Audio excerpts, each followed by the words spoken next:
আমাদের শোভনের সাথে মর্যাদাপূর্ণ মজুরির কথাটা যুক্ত করতে হবে। অসদাচরণ মানে মালিক শ্রমিক উভয়ের জন্যই হওয়া উচিত। ব্যাংকিং পদ্ধতিতে শ্রমিকদেরকে সুবিধা দিতে হবে, গ্রেড সমন্বয় করতে হবে, ন্যাশনাল মিনিমাম ওয়েজের যে আমাদের কোনো কাঠামো নাই, এখানে জীবিকা এবং জবানের যে অধিকার সেই প্রসঙ্গে বিস্তারিতভাবে আইনের বিভিন্ন দিকগুলো ধরে এবং চর্চার বিভিন্ন দিকগুলো ধরে ইনস্টিটিউট ধরে সিপিডি উত্থাপন করেছেন। জীবনের প্রশ্নে আমি কিছু প্রসঙ্গ বলতে চাই যেগুলো আসলে আমাদের সাংস্কৃতিকভাবে যেমন লড়াই করতে হবে, তেমনি আমাদের পরিবর্তনও করার ক্ষেত্রে, যেটার জন্য হয়তো আমাদের আইন পরিবর্তন করতে হবে না, আমাদের খুব বেশি টাকা পয়সা খরচ হবে না, কিন্তু আমাদের সদিচ্ছাটাই আমাদের নতুন প্রজন্মের কাছে শ্রম শক্তির যে গুরুত্ব, শ্রম শক্তির যে মর্যাদা সেটাকে সামনে আনবে। শোভন মজুরির কথা আমরা বলি, আমি মনে করি যে আমাদের শোভনের সাথে মর্যাদাপূর্ণ মজুরির কথাটা যুক্ত করতে হবে, কারণ তাতে করে শ্রমিকদের প্রতি যে মর্যাদার প্রশ্ন সেটাকে আমরা সামনে আনতে পারবো। শ্রমিকদের কাজকে সাধারণত ছোট কাজ এবং মানে নিম্নমানের কাজ এবং শ্রমিকরা যথেষ্ট মর্যাদাপূর্ণ কাজ করেন না বলে আমরা সমাজের মধ্যে, আমাদের ঘরে বাইরে প্রতিটা ক্ষেত্রেই আমরা দেখি, আমরা যেভাবে শ্রমিকদেরকে সম্বোধন করি সেই সম্বোধনের মধ্যে থেকেও এটা খুব স্পষ্ট, যখন আমরা তুই বা তুমি বলে শ্রমিককে সম্বোধন করি সেখানেও সেই বিষয়টা থাকে। নারী এবং শ্রমিকের মজুরি যখন আলাদা হয় তখন নারীর কাজটা যে ছোট কাজ বা গার্হস্থ্য কাজে নারী বেশি সময় দেয়, ফলে নারীর কাজকে অবমূল্যায়ন করার যে রাষ্ট্রীয় দৃষ্টিভঙ্গি সেটাও আমি মনে করি আমাদের পরিবর্তনের জন্য চিন্তা করা দরকার যে আমরা কিভাবে সেই জিনিসগুলো আনবো। এবং আমরা অসদাচরণকে সংজ্ঞায়িত করতে পারি না। অসদাচরণ মালিক শ্রমিক উভয়ের জন্যই হওয়া উচিত। একজন শ্রমিককে যখন আমি তুই বা তুমি বলি সেখানেও আসলে সেটা অসদাচরণের মধ্যেই পড়ে। আর আমাদের এখানে যে শ্রম আইন বলি, আমাদের যে কোর্টগুলো আছে সেটা লেবার কোর্ট থেকে শুরু করে একদম হাইকোর্ট পর্যন্ত প্রত্যেকটা জায়গায় আমরা দেখি লেবার কোর্টে হয়তো বাংলা ভাষা ব্যবহার করা হয়, কিন্তু অ্যাপিলেট ডিভিশন থেকে শুরু করে হাইকোর্টে পর্যন্ত ইংরেজি ভাষা ব্যবহার করা হয়, যেটা শ্রমিকদের বোধগম্য না। এবং শ্রমিকদের যেই ভাষায় আসলে আইনগুলো তৈরি করা হয়, যাতে মনেই হয় যে এই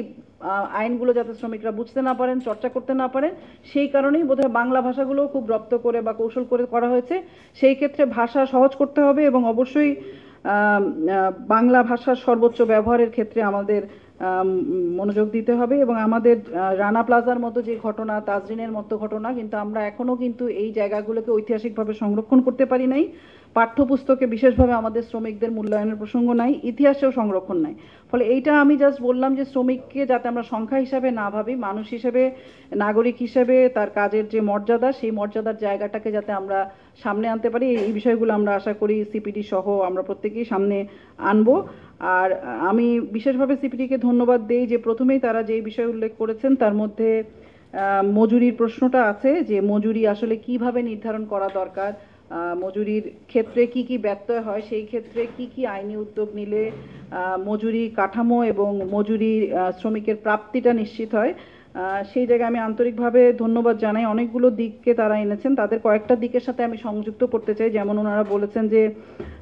এখানে ব্যাংকিং পদ্ধতিতে শ্রমিকদেরকে সুবিধা দিতে হবে, গ্রেড সমন্বয় করতে হবে, ন্যাশনাল মিনিমাম ওয়েজের যে আমাদের কোনো কাঠামো নাই সেই বিষয়ে তারা বলেছেন, যেগুলো খুবই গুরুত্বপূর্ণ। ব্যাংকিং সুবিধার ক্ষেত্রে ওনারা যে বিষয়গুলো বলেছেন যে যখন শ্রমিককে মজুরি দেওয়া হয় তাতে ব্যাংকিং দিলে কি কি সুবিধা হয়, সেটার সাথে আমি আরেকটা জিনিস যোগ করতে চাই, যে আমরা দেখি যে পুরো শ্রম সেক্টরে একভাবে করাপশন বা এক ধরনের মানে ইয়েলো ইউনিয়ন আমরা বলি, বা কখনো আমরা দেখি শ্রমিকের পক্ষে না, কখনো মালিকরাই তৈরি করছেন বা শ্রমিকের স্বার্থের বিরুদ্ধে কাজ করছে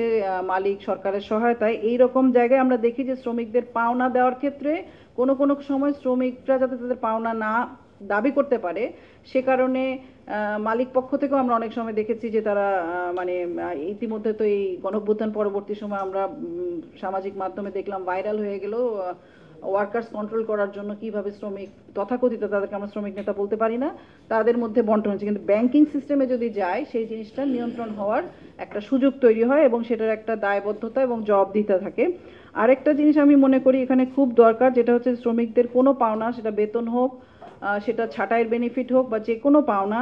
অবশ্যই এটা সরকারি প্রতিষ্ঠান বা বিজিএমইতে হতে পারে, কিন্তু সরকারি প্রতিষ্ঠানের বাইরে কোনোভাবেই সেটা কোনো কমিশনার, কোনো চেয়ারম্যান, কোনো এমপি তাদের বাসায় কোনো রকম সভা বা কোনো রকম টাকা যে তার পাওনা সেটা দেওয়া, যে রেওয়াজ আমরা দেখি, আমরা অতীতে দেখেছি যে কোনো শ্রমিক সংগঠন, কোড আমি বলবো যে শ্রমিক সংগঠনের অফিসেও কিন্তু